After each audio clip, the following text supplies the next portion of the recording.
اسلام کہیں بھی کسی بھی صورت میں بے گناہوں کو قتل کرنے کی اجازت نہیں دیتا۔ اگر آپ میرے سوال کا بخوبی اور میرے ذہن میں جچنے والا سوال ہے یہ جواب دے دیں تو میں بھی آپ کا مرید بن جاؤں گا۔ یوں تو مرید ہوئی لیکن پھر مرید بن جاؤں گا کہ انسانوں۔ السلام علیکم ناظرین، امید کرتا ہوں آپ خیریت سے ہوں گے۔ اگر آپ کو ہماری ویڈیو اچھی لگے تو پلیز سبسکرائب کر دیں۔ تو چلیں آج کی ویڈیو سٹارٹ کرتے ہیں۔ انسانوں کو سب سے اونچی شریڑی میں رکھا گیا ہے جہاں تک میں جانتا ہوں، اور میں جب قریب اپنے کئی مسلمان انٹلیکچوئلز دوستوں سے سوال کرتا ہوں کہ سب کچھ ملتا ہے مگر آپ بلی کیوں دیتے ہیں، آپ ود کیوں کرتے ہیں، تو انہوں نے کہا کہ یہ چیزیں مسلمانوں کو استعمال کے لیے دی گئی ہے۔ میں اس پہ کلیریفیکیشن چاہوں گا صاحب کا، آپ کا کلیریفیکیشن چاہوں گا۔ میں اس سوال کا جواب چاہوں گا آپ سے۔ وعلیکم السلام بھائی صاحب، آپ پہ سلامتی ہو۔ بس میں سوال کیا ہے کہ وہ پیس ٹی وی ماشاءاللہ کافی وقت سے دیکھ رہے، اور وہ کہتے ہیں کہ ہر مذہب میں کہا گیا ہے کہ قتل کرنا، انسان کی جان لینا غلط ہے، حرام ہے۔ ہندو مذہب میں کہا گیا ہے، اور اسلام میں بھی جیسے ان کی جانکاری صحیح ہے کہ بے گناہ کا قتل کرنا حرام ہے۔ یہ پوچھتے ہیں کہ بلی کہاں تک صحیح ہے؟ بلی کا مطلب میں آپ سے پوچھنا چاہتا ہوں کہ آپ یہ پوچھنا چاہتے ہیں مطلب جیسے ہم لوگ قربانی کے ٹائم میں، میرا یہی سوال ہے، ذاتی سوال یہی ہے میرا۔ اگر اس سوال کا جواب دیں گے تو میں تو آپ کا مرید ہوں، لیکن پھر سے اور پکا مرید بن جاؤں گا۔ بھائی صاحب نے کہا کہ آپ لوگ قربانی کیوں دیتے ہیں، اور یہ قربانی کا جو سوال ہے کہ ہم عید الاضحیٰ بقرعید میں قربانی کیوں دیتے ہیں۔ قرآن مجید میں اللہ تعالیٰ فرماتے ہیں سورہ حج میں سورہ نمبر 22 میں کہ نہ ہی گوشت نہ ہی خون اللہ کو جاتا ہے۔ اللہ کو نہ خون کی ضرورت نہ گوشت کی ضرورت۔ یہ قربانی کے وقت اللہ کو خون نہیں جاتا نہ گوشت جاتا ہے، لیکن تقویٰ، آپ کی پائٹی، آپ کی پرہیزگاری اللہ کو پسند ہے۔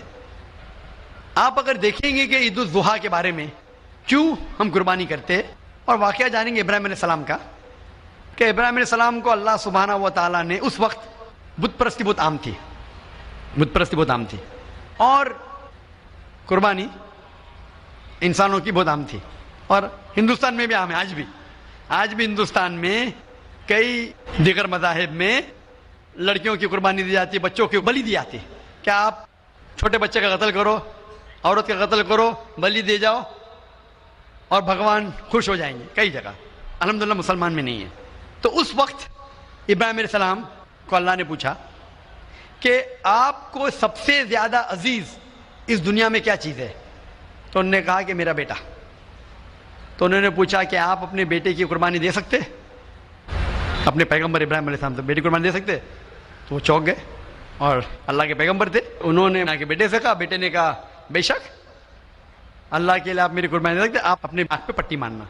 جیسا اللہ تعالیٰ فرماتے اس دنیا میں اللہ تعالیٰ ہمارا امتحان لے رہے، تو اللہ تعالیٰ امتحان لے رہے اپنے پیغمبر ابراہیم علیہ السلام کا۔ اللہ تعالیٰ یہ بھی جانتے کہ ابراہیم علیہ السلام جواب کیا دیں گے، تو ابراہیم علیہ السلام اپنے آنکھ پہ پٹی مارتے، اور جس طریقے سے حکم آتا ہے اپنے بیٹے کی قربانی دینے جاتے، اس وقت ہی ایک بھیڑ، گوٹ یا شیپ آ جاتا ہے اور اس شیپ کی قربانی ہو جاتی ہے۔ تو اس چیز کو یاد رکھنے کے لیے آج بھی مسلمان بقرعید کے ٹائم پہ، عید الاضحیٰ کے وقت جانور کی قربانی دیتے، یہ یاد دلانے کے لیے ہمیں، کیونکہ یہ اللہ سبحانہ و تعالیٰ کی طرف سے اپنے آخری پیغمبر محمد صلی اللہ علیہ وسلم نے کہا، اس کی بات مانتے۔ لیکن اگر میں سوچوں دماغ سے کیوں، تو یہ سوچ سکتا ہوں کہ یہ ہمیں یاد دلانے کے لیے کیا اللہ کو انسان کی قربانی کی ضرورت نہیں، انسان کی جان لینے کی ضرورت نہیں۔ تو جو آج دنیا بھر میں آج بھی ہو رہا ہے کہ بچوں کو قتل کیا جا رہا ہے، عورتوں کا قتل کیا جا رہا ہے، بلی، یہ بالکل غلط ہے۔ اور دونوں میں آپ دیکھیں گے فرق۔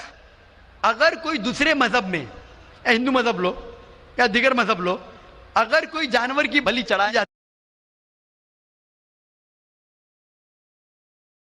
ہے تو ادھر ہی رکھ دیا جاتا ہے، سر وہ فضول ہو جاتا ہے، ہو سکتا ہے کبھی کوئی چپ کے سے آ کے کھا لے۔ اسلام میں جب قربانی دی جاتی ہے عید الاضحیٰ کے ٹائم پہ، سب سے پہلے جو میں کہہ رہا ہوں کہ میری منطق یہ سمجھ سکتی ہے کہ ہمیں یہ یاد دلا رہے کہ انسانوں کی بلی چڑھانا حرام ہے۔ اور جب ہم یاد دلاتے اور جب بکرا کاٹتے یا جو بھی کاٹتے جانور، اس وقت جب ہم کاٹتے ہم اللہ کا نام لے کے کاٹتے، اور جو بھی جانور کی قربانی دیتے اس کے 3 حصے کر سکتے۔ ایک حصہ ہم خود رکھ سکتے, خود کے استعمال میں لا سکتے, ایک تیسرا حصہ. دوسرا حصہ ہمیں ہمارے رشتے دار میں بانٹنا چاہیے, اور تیسرا حصہ غریبوں میں بانٹنا چاہیے. جب قربانی دے رہے ہم اس جانور کا استعمال کر رہے, جانور کھانا الاؤڈ ہے کیا نہیں وہ ایک الگ بحث ہے, جس کے اوپر آپ پوچھیں تو وہ جواب الگ ہے کہ جانور کھانا صحیح ہے کیا غلط ہے, وہ ایک الگ ڈیبیٹ ہے جو ہم ابھی نہیں, اگر آپ پوچھنا چاہیں تو اگلا سوال پوچھ سکتے ہیں. ایک تیسرا حصہ ہم استعمال کریں, ایک تیسرا حصہ ہم دوستوں میں بانٹ رہے ہیں, ہمارے رشتے دار میں, اور تیسرا حصہ ہم غریبوں میں بانٹتے. تو ان میں غریبوں کا فائدہ ہو رہا ہے, نہ فضول خرچی ہو رہی ہے, اور یاد دلایا جاتا ہے کہ انسانوں کا قتل کرنا غلط ہے. تو یہ اچھی چیز ہے. جب بلی جیسا دیکھے باقی مذاہب میں کیا ہو رہا ہے, انسانوں کا قتل کیا جاتا ہے بالکل حرام ہے. اس کے علاوہ جب جانور کا بھی قتل کرتے وہ جانور فضول خرچی میں جاتا ہے. اسلام میں ہمیں یاد دلایا جاتا ہے, اور قرآن مجید میں لکھا ہے سورہ مائدہ سورہ 5 آیت نمبر 1 میں, اور سورہ نحل سورہ نمبر 16 آیت نمبر 5 میں, کہ جو جانور آپ کے لیے حلال ہے وہ کھا سکتے, جو چوپایا ہے. خالی وہ جانور مت کھاؤ جو آپ کے لیے حرام ہے, جو حلال ہے وہ کھا سکتے. تو یہ کھانے کے لیے ہمارے لیے خوراک ہے. تم قربانی کے وقت نہ کچھ ضائع کر رہے, نہ پیسے کی بربادی کر رہے. ہمیں یاد دلایا جاتا ہے کہ نہ خدا کو گوشت جاتا ہے, نہ خدا کو خون جاتا ہے, خدا کو تقویٰ جاتا ہے. ہمارا تقویٰ, ہم کتنے پرہیزگار ہیں. اور ساتھ ساتھ اس کا استعمال ہوتا ہے, ایک تیسرا حصہ میں کھاتا ہوں, رشتہ داروں میں بانٹتا ہوں, اور آخری تیسرا حصہ میں بانٹتا ہوں غریبوں میں. تو اس سے فائدہ ہوتا ہے. تو اس میں کیا غلط ہے بنسبت دوسرے مذاہب میں؟ آپ دیکھیں گے اس میں نقصان ہی نقصان ہے, انسان کا قتل ہو رہا ہے, اور جانور کو بھی اگر بلی چڑھائی جاتی ہے تو فضول خرچی ہوتی ہے. بنسبت اسلام میں بقرعید کے اندر فائدہ ہی فائدہ ہے. ہوپ ڈانس سے بہت خوب, آپ نے یہ بہت اچھا فرمایا. میں آپ کے جواب سے کافی سنتشٹ ہوں, اور جاتے جاتے ایک آخری سوال کرنا چاہوں گا کہ اہنسا کو اسلام کس نظریے سے دیکھتا ہے؟ اہنسا کو اسلام کس نظریے سے دیکھتا ہے؟ میں صاحب کا آخری سوال ہے کہ اہمسا کو اسلام کس نظریے سے دیکھتا ہے؟ عام طور پہ ہمسا حرام ہے. اسلام آتا ہے لفظ سلام سے, اس کے معنی ہے سلامتی, امن, شانتی. اسلام کے معنی ہے کہ شانتی حاصل کرنا, اپنی خواہش, اللہ کا جو پیغام ہے اس کے مطابق اپنی زندگی بسر کرنا اور امن حاصل کرنا, اسے کہتے ہیں اسلام.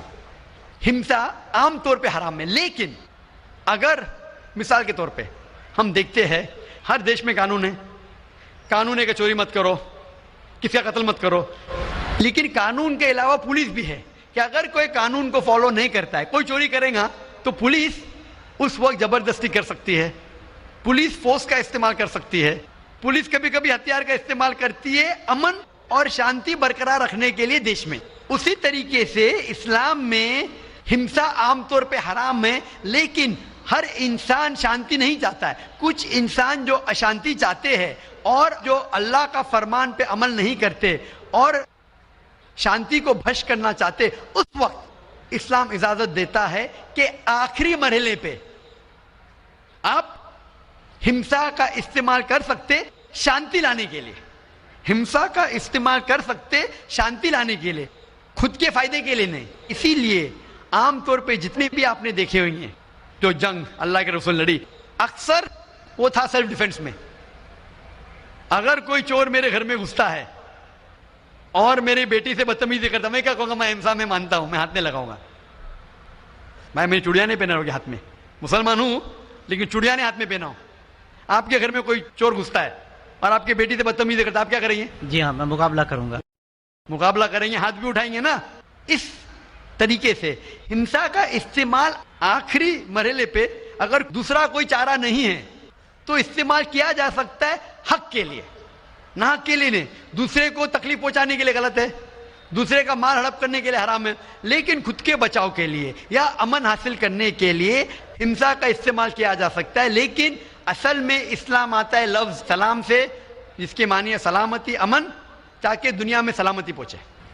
بہت خوب, بہت اچھا لگا آپ کو سن کے. پھر ایک بار میں تہ دل سے آپ کا شکریہ ادا کرنا چاہوں گا. چاہتا ہوں کہ آپ خدا حافظ. ایک خدا میں مانتے؟ میں ایک دم ایک خدا کو نہیں, میں اپنے اندر میں بیٹھے برہم کو مانتا ہوں. میری اپنی الگ سوچ ہے. میں کسی مندر میں نہیں جاتا ہوں, یہ بات نہیں ہے, جاتا ہوں, لیکن میری اپنے اندر کی آواز ہے کہ انسانوں کی خدمت کرو, انسانوں کی عزت کرو اور بھٹکے ہوئے کو راہ دکھاؤ. میرا بھی یہی ہے. اور میں کسی انسان میں, ہندو ہو چاہے مسلمان, میں اس کھلے من سے آغاز کرتا ہوں. میں کسی سے بھی بھید بھاؤ نہ آج تک کیا ہے, نہ کبھی زندگی میں کروں گا. میرے لیے انسان جو پیدا کیا ہے وہ اوپر والے نے, وہ سبھی ایک ہیں بھائی صاحب اور بالکل ایک صحیح رہیں آپ نے گے. فرمایا کہ انسان کی خدمت کرنا چاہیے, انسان کی مدد کرنا چاہیے. لیکن میں یہ پوچھنا چاہتا ہوں کہ آپ ایک خدا میں مانتے ہیں, آپ نے کہا, میں یہ پوچھنا چاہتا ہوں, آپ نے تقریر سنی میری پیس ٹی وی پہ, آپ مانتے ہیں کہ محمد صلی اللہ علیہ وسلم آخری پیغمبر ہے؟ نہیں, میں اس بحث میں نہیں پڑھنا چاہتا, پڑھنا چاہتا, لیکن میں اتنا جانتا ہوں کہ ہمارا خدا ایک ہے اور ایک ہی طاقت ہے جو پورے سبھی سنسار کو, پورے یونیورس کو, پورے بات تو بہت کہنے کی ہے لیکن یہ سمے اور وقت کا تقاضا ہے. بالکل سمے کا تقاضا ہونے کی وجہ سے میں آخری چیز کہوں گا آپ سے بھائی صاحب کہ آپ نے پیس ٹی وی پہ اتنے تقریر سنے, آپ کہتے ہیں کہ بھگوان ہے, کہ میں اس میں مانتا ہوں, لیکن یہی بھگوان نے چاہے بائبل میں ہو, چاہے وید میں ہو, چاہے قرآن میں ہو, ساری دھارمک کتابوں میں کہا گیا ہے کہ آخری آنے والے پیغمبر محمد صلی اللہ علیہ وسلم میں, اور اس میں ماننا چاہیے. تو میری آپ سے یہ درخواست ہے کہ آپ اتنے اچھے انسان ہیں ماشاءاللہ, ایک آخری میری خواہش ہے کہ آپ انشاءاللہ اس پہ تحقیق کرو, اور یہ جب آپ ایک بھگوان میں مانتے ہیں, دوسرے انسانوں کو تکلیف نہیں دینا چاہتے, تو بھگوان یہ بھی کہتے کہ آخری پیغمبر کون ہے, اس پہ تحقیق کرو, انشاءاللہ آپ مکمل اچھے انسان بنیں گے.